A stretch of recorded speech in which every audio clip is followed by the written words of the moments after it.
Yes, okay, great. So hit her up on Facebook if you've got a great pattern. You know, we went to social media for this back in March. We asked all of our crochet friends to get to work to help babies in the NICU. A local teacher was listening. Not only was she up for the challenge, but her students were as well. I went to visit her at Liberty-Benton Middle School to see just what her students have been up to. You'll be impressed. Not a typical sight during lunch hour. If it's longer than that, you want to trim it up just a little. Celeste Eyrich, or Mrs. E, to her 7th grade students, is proficient in crocheting, stitching, and sewing, and her students are catching up. And then you go into each, so then it adds up like that. They're making these adorable octopi for the babies in Toledo Hospital's NICU. I was watching Toledo 11 News. We were asking for these crocheted octopi snuggies. Babies, part of the way they calm themselves is to hold on to things. Well, there's lots of tubes for them to hold on to that we don't want them to because they need those. So if we can give them a little octopi to hold on to, it takes their hands away from tubes that they should not be holding on to. Enough said. Mrs. E was ready to get working. She brought the idea back to some of her students she knew could also crochet, and they were in. I was a preemie baby myself. Even though I wasn't in the NICU, I still think that it's super duper special to make these for them. And it wasn't just the students who already knew how to crochet.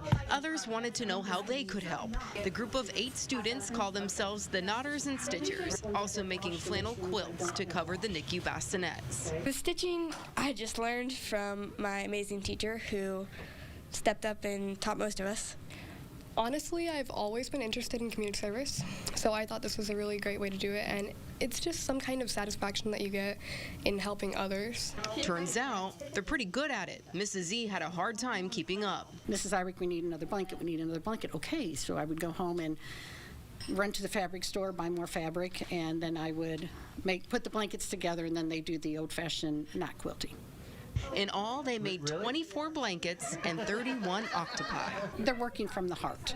And not just any octopi. These guys have personality, each with a different hat and color scheme.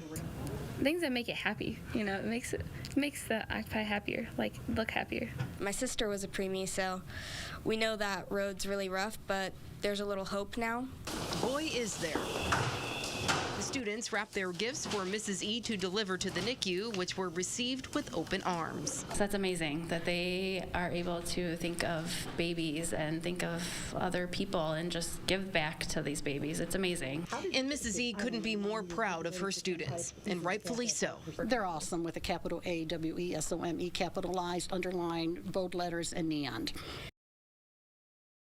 She was certainly proud. Families, they get to take home those octopi with them from the hospital as a token of their strength and what they went through in the NICU. Mrs. Eyrich wants to continue this project over the summer with the students and also teach some of them how to sew. So she's going to need fabric. I feel like she's going to need people to help donate because, these kids keep her busy. And if you would like the crochet pattern for the octopi, we've got that's in this story on our website. I'm so happy to hear that they're going to continue this on through the summer. That's what I was like, are they going to keep doing it? I want more. And the personalities of the octopi, so cute. They did such a great job. And Mrs. Eyrich is such a great teacher because these are students. Some of them would play card games and stuff in her room during their lunch hour. And now they are taking on this project and learning how to do this. And she wants to teach some of them how to sew. She's also a really great baker and dancer. And so I feel like she's just one of those teachers who also teaches these students life skills and things that they, can take with them throughout their whole life, not just reading and writing and all of that. She's a reading teacher, so. And then you're more well-rounded and just kind of ready to take on the world. You're unstoppable at that point. Yes, so obviously the NICU, they were so excited to receive all of these hand-wrapped gifts. They said it was going to be like Christmas morning when the nurses were able to unwrap them. We weren't able to go in and see that, but I'm sure it was like Christmas morning there, and it's just so heartwarming to see the students, Plenty of smiles behind the masks. So. Yes, for sure. So again, we've got that pattern for you if you would want to make some. They say they can always use the octopi there because the babies go home with them, so they'll always be in need. Well, we've got more Your Day to come right after this. Stay with us.